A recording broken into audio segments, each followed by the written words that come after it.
bigger soil. And welcome back. You're here on day 2 of the Water Questions, Water Matters online conference from shoutlearning.org. Again, we're live at the Smithsonian, and we've just did a session a little bit earlier from the National Air and Space Museum about looking at Earth from space, and we're now really delighted to be joined by our friends from the Smithsonian's Environmental Research Center, also known as CERC, and we're going to be talking about the nitrogen problem, causes and remedies, and how our actions can affect coastal waters and the cycle of an essential element. We already see some great questions coming in. We see some students and teachers asking about what how they can participate, and some really great questions. And we want to encourage everybody to go ahead and use the chat area on the left side of the screen. We'll do our best to ask and share your questions and your comments as we go along. So don't be afraid to use that box at any time.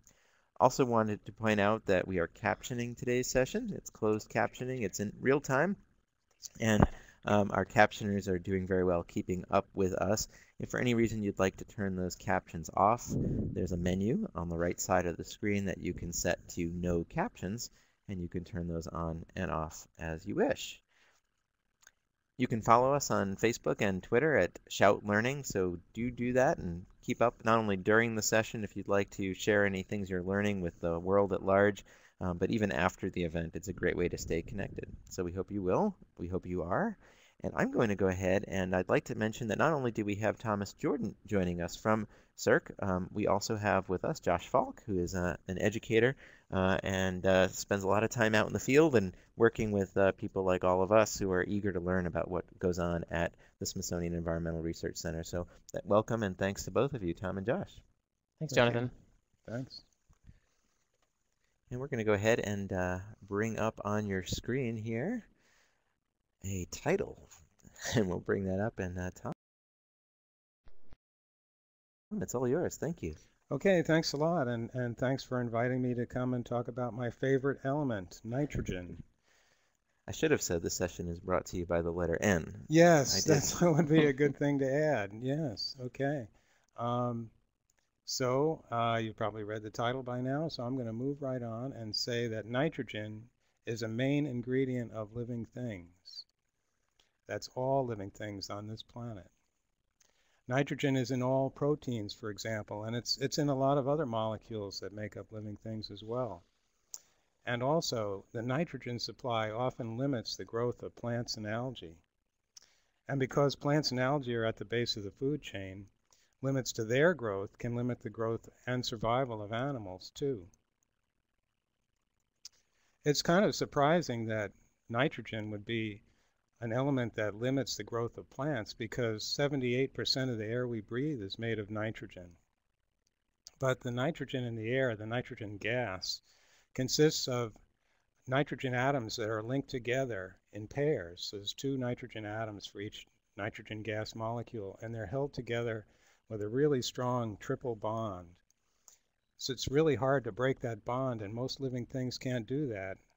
Lightning can break the bond, and in fact, lightning in the atmosphere can create nitrogen oxides that can then come to the earth and be taken up by plants. But most of the, that supplies a little bit of the nitrogen that living things use. But life on Earth today depends mostly on a special kind of bacteria that can break that triple bond. That's nitrogen-fixing bacteria. These can essentially eat nitrogen gas molecules, and they can break that triple bond and make forms of nitrogen that living things can use. For most of the history of life on Earth, nitrogen-fixing bacteria provided the main way that nitrogen from the atmosphere could be made available for living things to use. But very recently, a new kind of nitrogen fixer has come along, and that is us. Human beings can fix nitrogen. We figured out how to do that recently. In particular, these 2 human beings, Fritz Haber and Carl Bosch, they worked out a way to make nitrogen fertilizer at an industrial scale. So producing inorganic nitrogen fertilizer is one way that humans fix nitrogen, or make it convert it from nitrogen gas to a form that plants can use. But another way we do that is by making nitrogen oxide gases when we burn oil and coal in cars or in power plants. And these nitrogen oxide gases go up into the atmosphere and are converted to nitrate, which then comes back down to Earth in rain or as dry particles. And another way that we fix nitrogen, actually we help nitrogen get fixed, is by cultivating crops with symbiotic nitrogen fixing bacteria. So these crops, like beans, for example, have nitrogen-fixing bacteria that live on the roots of the plants and convert nitrogen in atmospheric gas to nitrogen that the plants can use, and they put that nitrogen into the plants. So by cultivating plants like this, we're increasing the amount of nitrogen that gets fixed or converted to forms that living things can use.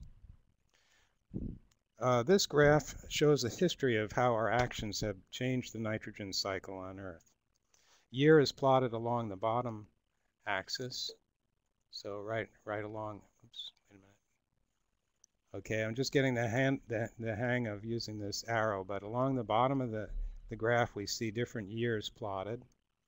And then on the left-hand side we see the numbers of humans, the human population in billions. And so you can see that in the late 1700s, people discovered nitrogen, the element nitrogen.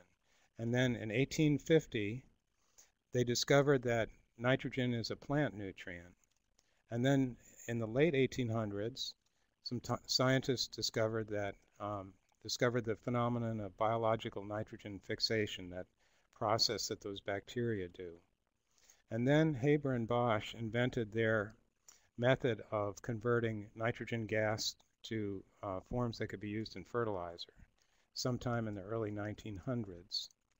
And once that process started to get used, we started to see humans making nitrogen by the Haber-Bosch process. And this red line on the graph shows how that increases over time. And the amount of nitrogen fixed by that process is shown on the right side here in teragrams, or trillions of grams of nitrogen. So what you can see happen is that what happened in 1950, the production of nitrogen fertilizer really shot up. And at the same time, the human population was going up like crazy. And it was that production of nitrogen fertilizer that enabled us to produce enough food to keep all these people alive. And nowadays, about half the people on the Earth, let's put it another way. We could only support maybe half the numbers we have now if we didn't have nitrogen fertilizer production like we do. So this is Josh, was the level of nitrogen pretty stable before that Haber-Bosch? Was it pretty much a straight line, or did it go up and down? Or that's a good question. I don't know that it's well known, but I would assume that it was fairly level. Okay.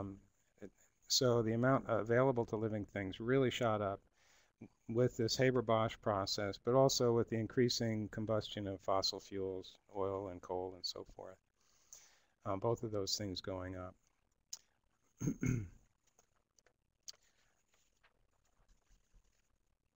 So this production of nitrogen really helped increase the production of food, and we're at the point where we can't live without it.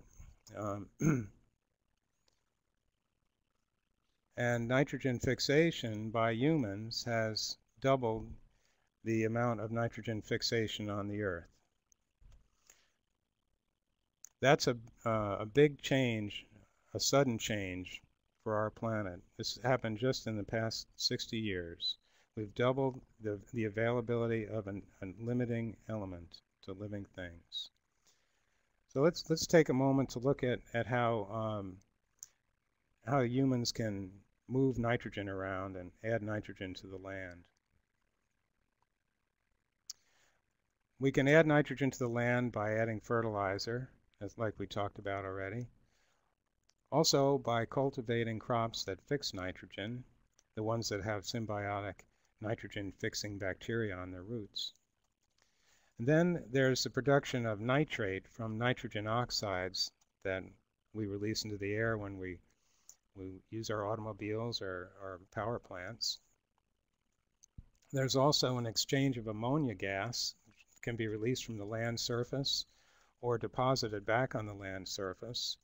Most of the ammonia gas is released from livestock waste, like manure. So as we grow more and more livestock, we release more ammonia to the atmosphere, but then that ammonia comes back in other places. We also move nitrogen around in the form of food. In some places, we're moving food to some areas and moving away from other areas. So if you imagine a city, a major source of nitrogen for that city is food being brought in to feed the people, whereas in farmland, nitrogen is being removed as food is harvested and sent to a city. There's also a lot of exchange of nitrogen in the form of feed for livestock. So feed is removed from places where they grow it and sent to places where the livestock live and then fed to the livestock there. As the nitrogen accumulates on the land, some of it is released into streams and rivers. And this nitrogen that's getting in the streams and rivers is the kind that the chemical forms that living things can use. So let's see what the effect of that is. What are the effects of the extra nitrogen from human activities? Well, one problem is we can get toxic levels of nitrate in drinking water. The nitrate can build up in the groundwater and get in well water and be toxic to humans, especially to infants. Then there's nitrogen pollution in coastal waters. This can lead to the overproduction of harmful algae. Remember I said that nitrogen can limit the growth of algae. So if you have more nitrogen being fed in, then you can have too much algae growing in the coastal waters. There can be a decrease in dissolved oxygen as this extra algae decomposes. That uses up oxygen. This can result in fish kills. Sometimes schools of fish get trapped in water where the oxygen levels drop down to a point that's too low to support them, and then they die off in great numbers. And it can also form dead zones. These are places in the water where the oxygen concentration has gotten so low that animals can't survive there. And there's dead zones around the world now. In the Gulf of Mexico, Chesapeake Bay, the Baltic Sea, the Sea of Japan, all over the world there are dead zones appearing in the coastal waters, the nearshore waters where the streams and rivers deliver lots of nitrogen. Yeah, so I just wanted to be clear what a dead zone really is, you know, in the Chesapeake Bay, the dead zone was last year was about 50%, correct, of the total volume of water? Something like that. Yeah, So, it was huge last year. So think about it this way. Imagine going home today and half of your house didn't have oxygen. Think about, would that have a big effect on where you lived in your house? What you used in your house, what you couldn't use in your house? And those dead zones have similar effects on bodies of water near shore, like Tom was talking about. Yeah, that's a good point. Good way to think of it. So talking about where these dead zones are brings up my first question to you. Where in the world do you live? I'd like to know. So take a minute or so and see where people live. And Tom, we've brought up that poll question. We'd Okay. like to get people to check off which continent applies, and we'll see. I know that some of our guests from the other side of the planet may have begun to go home. It's later bedtime already. We've got a response from Asia, though. But yeah, indeed. And we see somebody from Lebanon. Europe. And if you, if for some reason other applies here, please do let us know in the chat area. And we're going to go ahead and bring up the second poll, perhaps? Yeah, it looks like there's a lot in North America. There might be a lot in the United States. So if you are in the U.S., maybe you could give us a sense as to where in the U.S. you are.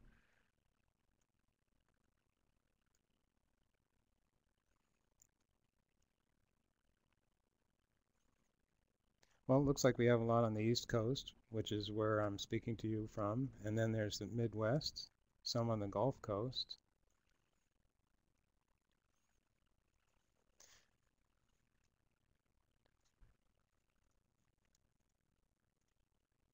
Great.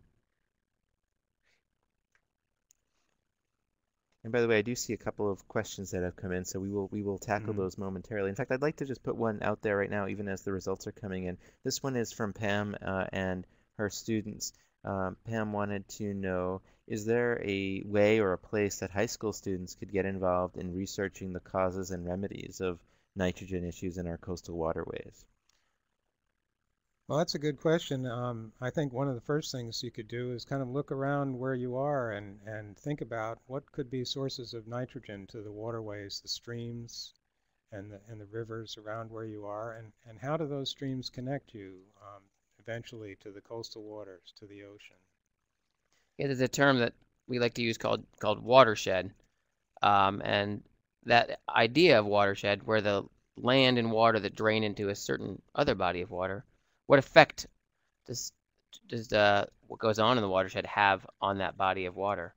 It's a real important word to understand when you're looking at how nitrogen gets into a certain system. Yeah, I'm glad you brought that up because I'm going to be using that word. And I'd like people to think about how they're connected to the sea. Almost everywhere you live, there's some connection between the land and the sea by flowing streams and rivers. And I saw a lot of people on the East Coast, so most of you would be connected to the Atlantic Ocean and the estuaries along the shore of the Atlantic. And then there are some people in the Midwest, and chances are you're connected to the Gulf of Mexico by the Mississippi River. And I saw people living on the Gulf Coast. So those folks on the Gulf Coast, well, you're getting some nitrogen sent down from you other people there that are in the Midwest. Great. I'm looking at now more things about where you live. Do you live near the sea or far away from the sea?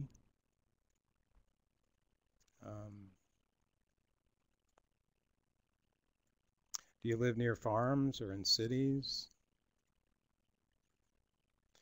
It makes a big difference to how the nitrogen is flowing around you. Yeah, We have a lot of people in cities. Yeah, a lot of people near cities. And yeah. There's a trend now around the world for people to relocate in cities near the sea and away from rural places. As our farming gets more efficient, it takes less people to grow our food, and more people are moving to cities near the sea. If you're in a city, a lot of the nitrogen comes to your area as food for the people. If you live near farms, well, a lot of nitrogen is applied to farmland and fertilizer, or there may be nitrogen-fixing crops that are grown on the farmland. And then the nitrogen that's taken up in these crops could be moved to the city in the form of food.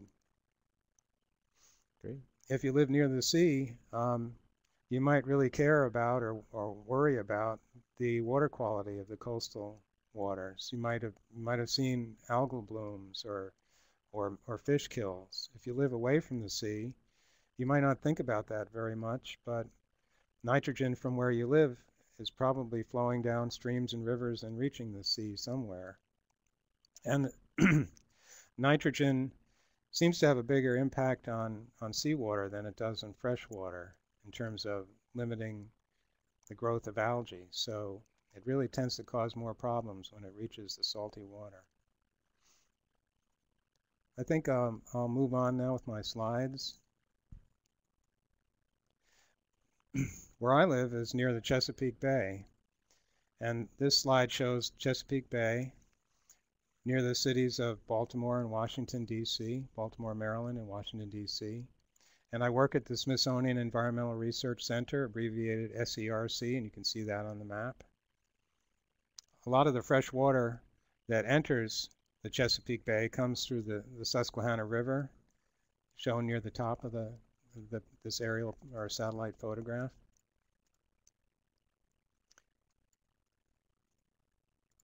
Okay, thanks for the arrow. Anytime. Yeah.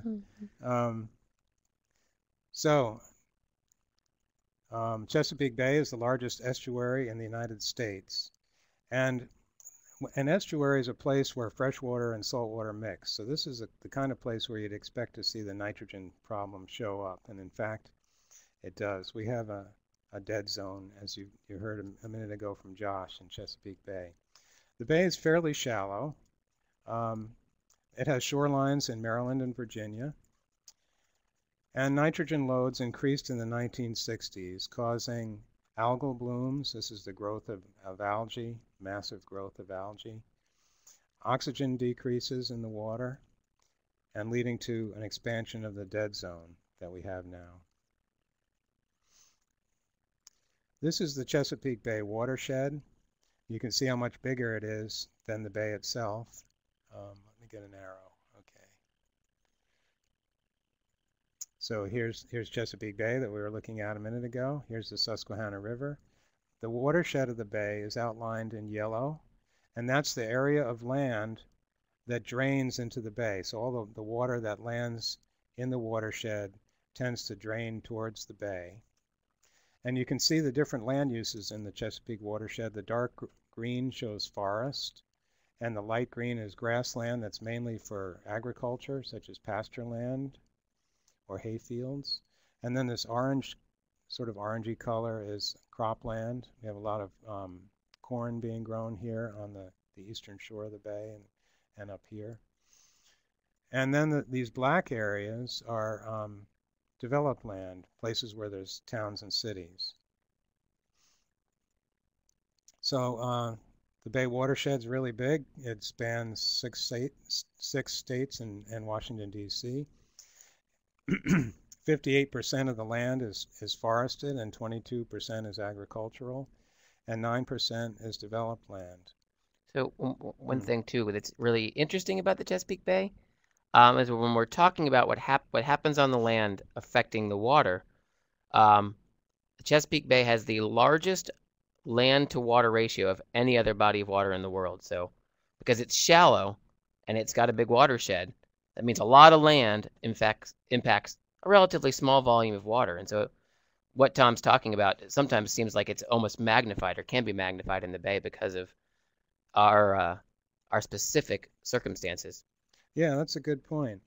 So the bay is a place where it's really sensitive to this nitrogen input, and it's a good place for me to study that problem.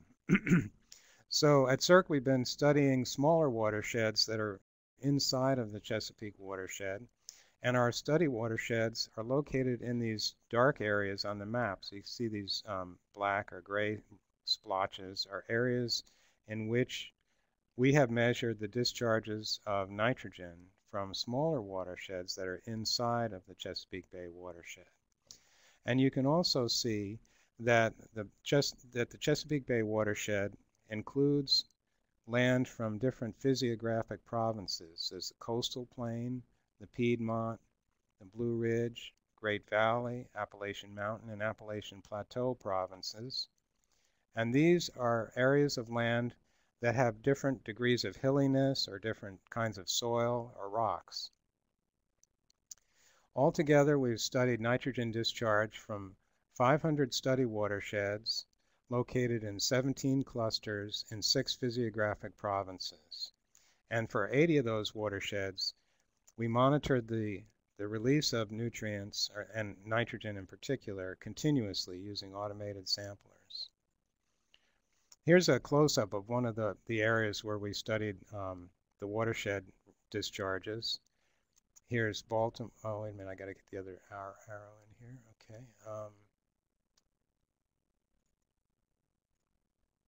Right. Here's Baltimore, here's Washington, and this is the Patuxent River watershed. It's a tributary to Chesapeake Bay. And we studied the releases of nitrogen from several watersheds, colored in green, or the biggest watershed we looked at is in yellow here on the map. And you can see these little dots are places where we sampled the streams. And I want to take a closer look at a couple of these watersheds to show how they differ. We selected watersheds with different kinds of land use, and this little one here, this watershed here, is primarily agricultural. You can see the yellow line here showing the boundary of the watershed and the dot where we sample the stream. The stream is lined with trees, and they show up dark in this picture. The red blotches are actually places where there's green plants. The picture is sensitive to infrared light, and so green plants show up as red. And you can see the sort of quilt-like pattern of the different farm fields around the stream. Now, there's another watershed that I want to show you. This one here is quite different. This is one of the ones that was very highly developed. It has a lot of urban land. Again, here's the watershed outline in yellow and the dot where we sample the stream draining the watershed. And you can see that there's a lot of houses and streets here. The watershed is mostly covered with roofs and pavement, and you can hardly see where the stream channel is. A lot of the water flows out of the watershed along streets or in storm drains and pipes. So we sample a lot of these watersheds using automated samplers. And here's a picture of one of the automated samplers. They continuously monitor the stream depth, calculate the flow of the stream based on the depth, and pump samples in proportion to the flow.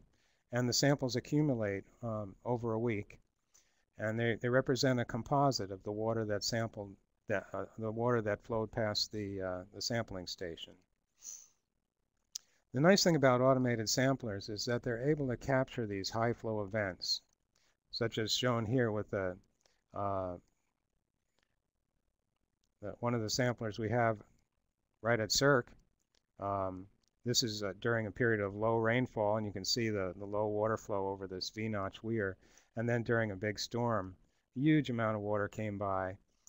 You can see not only is there more water, but the water is a lot muddier after a storm. So that water is carrying a lot of particulate matter.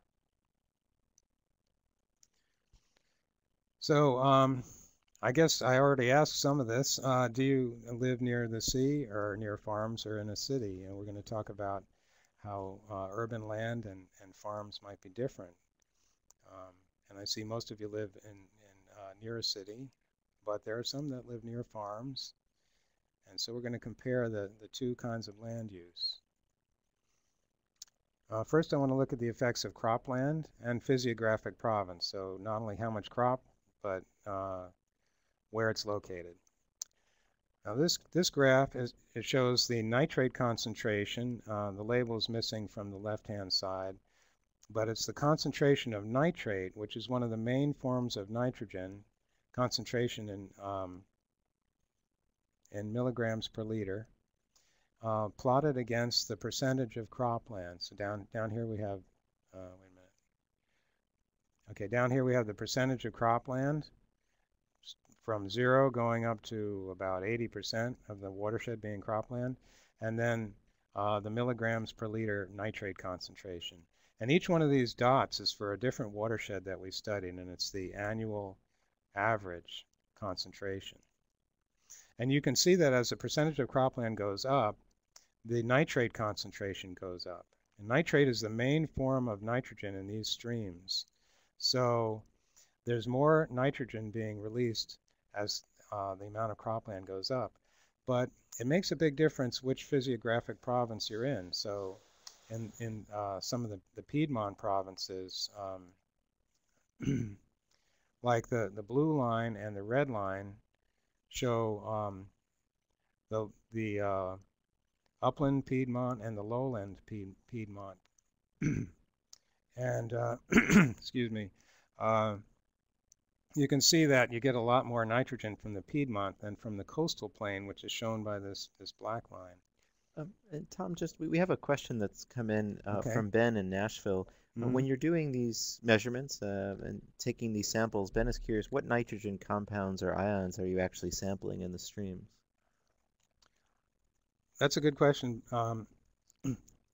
We measure nitrate and ammonium and organic nitrogen. And we also look at particulate and dissolved forms of nitrogen. The main form that's usually traveling in the stream is nitrate. But sometimes organic nitrogen can be important, especially if there's not much cropland, if it's mostly forested land. So just to clarify too, I don't think we need to go into depth, but what really makes all of them different? Is it Hmm. what they bond with, or what they're attached to, or how are all those forms different? Well, organic nitrogen is a part of an organic molecule, so that has a lot of carbon in it, Okay. just like the molecules in our body. Nitrate is an ion that's a combination of nitrogen and oxygen, and it's very soluble and quickly moves in solution So that's why in it travels water. in water Yeah, so so well. that's why it's carried in the stream so quickly. Ammonium is a charged ion, a positively charged ion that tends to stick in soil. So we don't see as much ammonium going along. But that's why it can be used in fertilizer because it does bind Yeah, in the it's good soil. at staying in the soil, right? Okay. Yeah. Okay, so I'm going to go on from here and look at the effects of developed land. By the way, while you do, there's Mm. a question that you may very well be just about to address, but I'm going to put it out there now as Mm. well. Clea Edelblut is asking, have backyard and community gardens versus agricultural cropland been studied in terms of nitrate runoff? Not, as far as I know, there hasn't been any work looking at backyard gardens. That's a good thought. I mean, there's starting to be some work looking at lawns. Uh, so I can't say anything about that. It might be something that you'd like to study, or it might be a good thing for future research. So looking at developed land, this graph shows the percentage of developed land plotted against the plotted along the bottom here, and along the left-hand axis, vertical axis, we have the water discharge, the total amount of water coming out of the watershed. And the squares show different watersheds during a wet year, a year when there was a lot of precipitation, 126 centimeters of precipitation. And the circles are for a dry year. And you can see that, especially in the wet year, as the percentage of developed land increases, the water discharge increases. So you're getting more and more water coming out of a watershed if it has more developed land. And that's because a lot of developed land is material like pavement and roofs that won't allow water to soak into the soil. If water can soak into the soil, then it can be taken up by plants and then released to the atmosphere as water vapor. But if water lands on streets and roofs, it tends to just run off. So we get more water coming off of developed land than we do from cropland or from forest. And not only do we get more water coming off, but the total nitrogen concentration in the water, now this is the sum of the nitrate and organic nitrogen and ammonium combined, the total nitrogen concentration increases as the percentage of developed land increases. And in our study, we didn't see much difference for the wet versus the dry year. These are, by the way, these are all coastal plain watersheds where we studied developed land. So we wanted to compare the effects of the two kinds of land use. And this next graph shows that. We have total nitrogen discharge from the watershed in kilograms of nitrogen per hectare of the watershed per year, plotted on this vertical axis, against the percentage of either cropland or developed land. And the top line is for cropland, so you can see that going up as the percentage of cropland goes up. And developed land discharges go up also, but not as fast as for cropland. So comparing the watersheds we studied in the coastal plain, cropland was releasing more nitrogen than the developed land per acre. So I want to summarize then the comparison of those two kinds of land. Developed land discharges more water than cropland, but water from cropland had higher nitrogen concentrations than the water coming from developed land.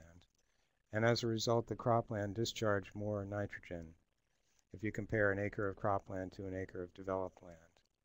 But there's some other considerations here when thinking about this comparison. Developed lands also have releases of sewage, and these were not included in our study. Sewage is carried away to sewage treatment plants in pipes, and then the sewage outfall is a pipe that releases the treated water into a stream or an estuary.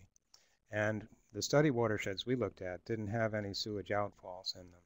So you got to, if you look at the total amount of nitrogen released by developed lands, you have to consider the sewage releases too. And finally, think about this. The people that live in developed land need the cropland. So just by eating the food we eat, we need cropland somewhere out there to support us. And there's nitrogen coming from cropland as well as developed land. So I want to take some time now to talk about what we might do about the problem. How could we reduce the amount of nitrogen that's released by watersheds?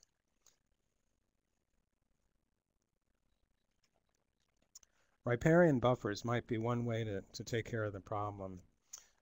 The riparian zone is the zone along the streams. And sometimes riparian zones can be places where nitrogen is absorbed. This photograph shows a coastal plain watershed, and this dark area is the trees that line the stream corridor. In this watershed, the nitrogen leaving the croplands has to go through some trees before it gets to the stream. And a lot of that nitrogen could be intercepted in the trees, in the forests in the riparian zone. And we've done some research on that. This shows one of the sites we studied, a diagram showing a cross-section. We have a cornfield up near the top. And then the land gets kind of steep.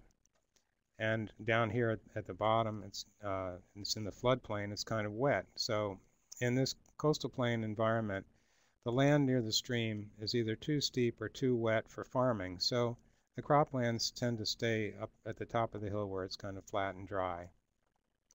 And along the riparian zone, we had forests growing up. And in our study location, we put in a series of groundwater wells that are lined with plastic pipes, and they're perforated below the water table, and we can pump up samples of groundwater.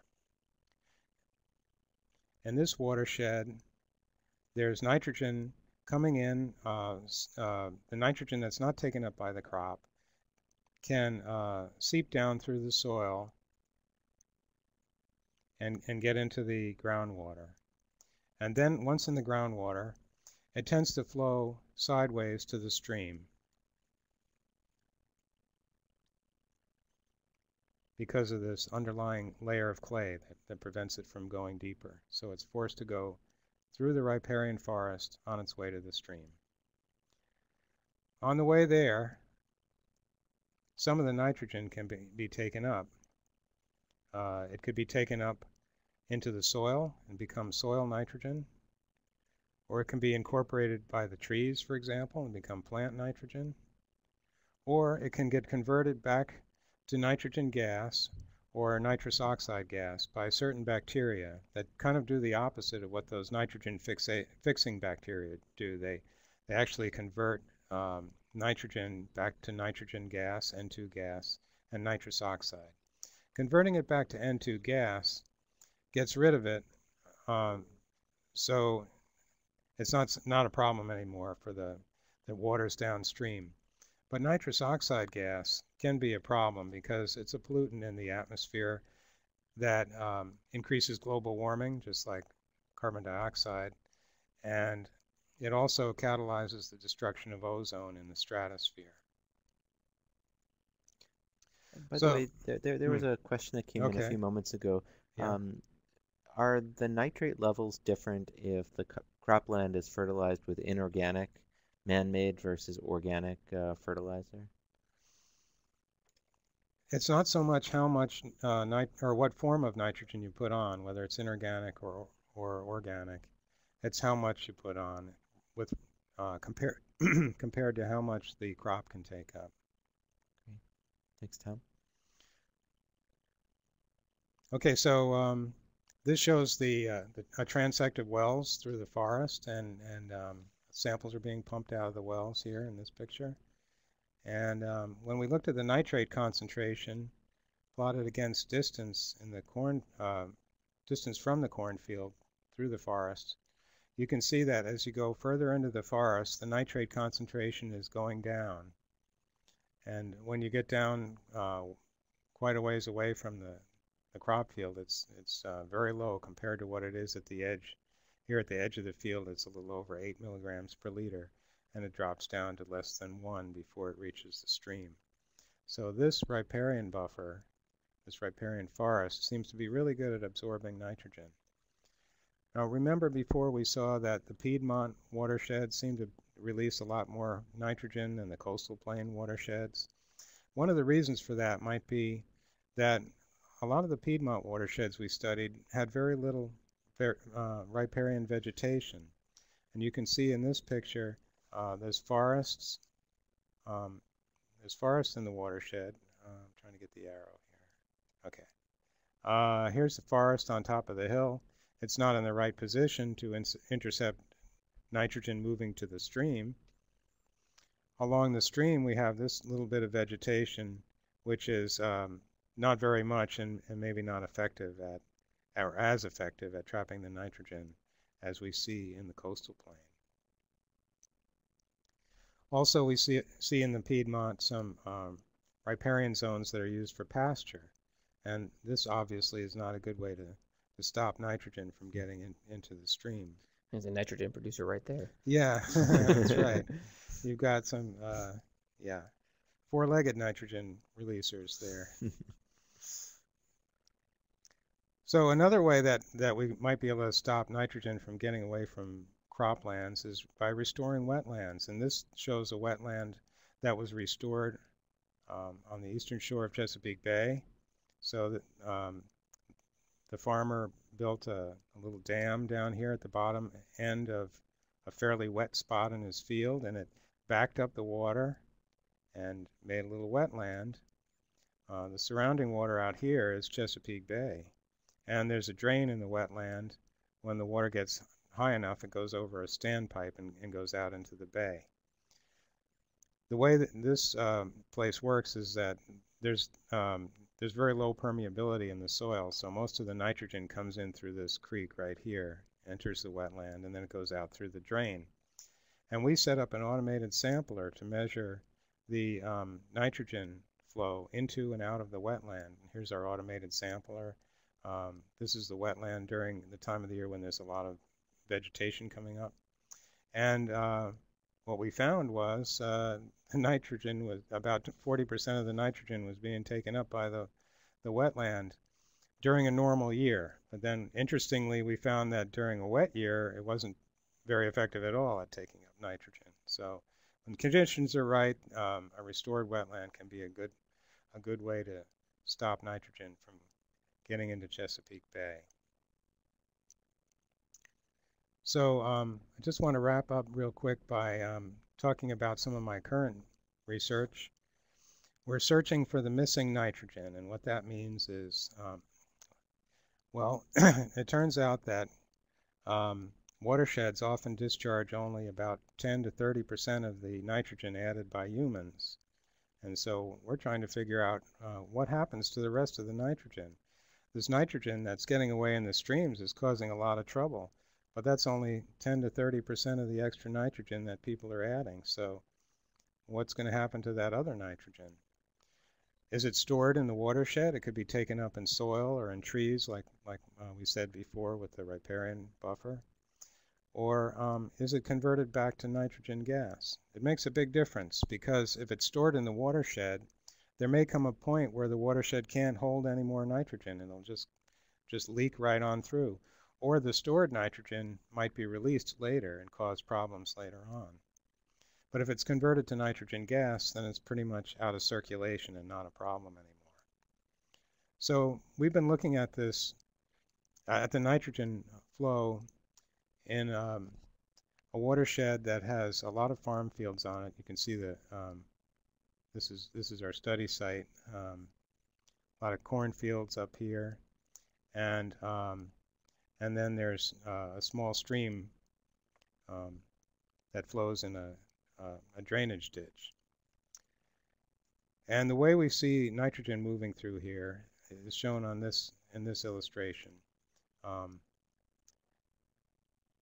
So this line represents the soil surface leading down to the stream. Beneath the soil surface, we have the water table. This is the part of the soil that's completely saturated with water, with groundwater. If we add nitrogen fertilizer to the soil surface, some of it will be taken up by the growing crops, but some of it can be converted to nitrate and rinsed down into the groundwater beneath the water table. Now there may be some nitrogen converted to N2 gas in the farm field and released to the atmosphere. Now this nitrate that gets down into the groundwater can flow to the stream, but some of it may be converted to N2 gas and released to the atmosphere on the way to the stream.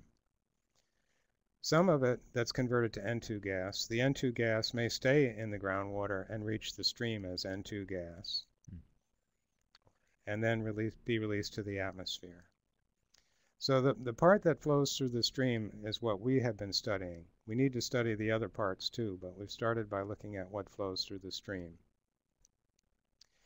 And to do that, we need to measure how much nitrogen gas escapes from the water in the stream to the atmosphere. And the way we're doing that is we're measuring the rate that gas can escape from the water to the atmosphere by pumping propane gas into the stream water. Here's a tank of propane like you'd use on a gas grill, and there's a hose leading down to the stream, and you can see the bubbles of propane coming up through. Some of that propane will go into solution and be dissolved in the stream water and be carried down the stream. We're also pumping in a red dye. You can see that red dye going in, along with some bromide tracer salts. We use the dye and the salts as a way to measure how much groundwater is emerging into the stream, groundwater that's carrying nitrate and possibly N2 gas. Because the groundwater is coming in, it'll dilute the red dye and the salts. And then we're measuring how quickly the propane is lost to the atmosphere as it flows down the stream. And that is a way for us to estimate how much nitrogen escapes to the air. We're also sampling the groundwater that's emerging in the stream using groundwater wells. And we measure the N2 gas dissolved in the groundwater. And our results so far are suggesting that the N2 gas released through the stream might account for about 1/3 of the missing nitrogen. So we still have a lot more to explain, and the search for missing nitrogen continues. And that's where my talk ends. And I'd like to acknowledge the scientists that have worked with me over the years, principally Don Weller, David Carell, Dennis Wiggum of the Smithsonian Environmental Research Center, and Thomas Fisher of the University of Maryland, and many technicians and students who helped us and provided valuable assistance with our research, and the agencies that funded us. And I'd be happy to answer some questions now. Thanks, Tom. And we should mention that among the people's names listed on the screen, we see that Don Weller is logged in live from Edgewater, Maryland as well. And so, Don, thank you for being on with us. Feel free to add any questions or comments you wish in the chat. No pressure. We did have one question that came in as you were walking us through that diagram on our way towards that stream just a slide or two ago. The question was, do you know what percentage of the nitrogen is used by plants as intended? Okay.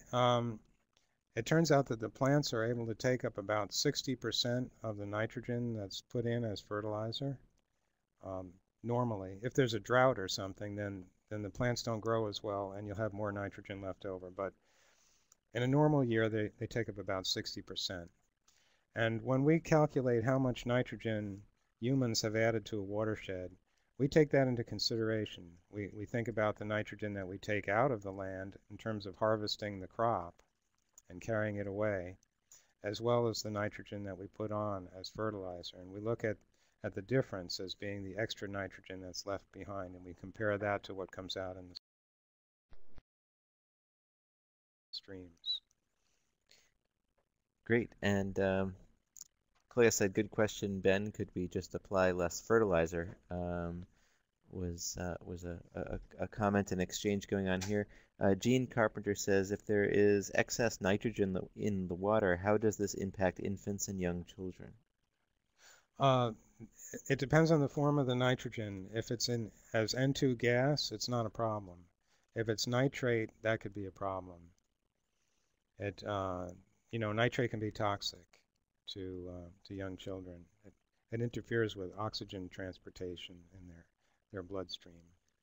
Well, and going back to the other question about applying less fertilizer, I think that's one of the, at least in Chesapeake Bay, it's one of the big hot button issues is how to get that nitrogen balance sort of, I guess, balanced, for lack of a better word, and fertilizer amounts is a big question. Yeah, people have been working on more precise ways of adding just the amount of fertilizer that the crop needs. And another thing is that when the crop is harvested, there may be some nitrogen left over in the fields. And if you plant a cover crop that grows during the winter, that can take up that leftover nitrogen and stop it from getting away. Those cover crops tend to be some of those nitrogen fixing plants, correct? Well, no, actually, for a cover crop, if you wanted to trap nitrogen, you wouldn't use a nitrogen fixing plant. We only have a moment. We're just a couple of moments over, but I wanted to sneak in one last question from Abraham in Tacoma Park. Do you know why the wetland takes up nitrate? We don't, but the thing about wetlands is that there's a lot of waterlogged soil and a lot of organic matter, and that's just the right kind of environment for those bacteria that convert nitrate to N2 gas. And so it might be that we're creating just the right habitat for converting nitrate to N2 gas. So some of that may be released as N2 gas. But in addition to that, wetlands build up organic matter at the bottom and sediment, and there may be some nitrogen trapped in that organic matter that's building up.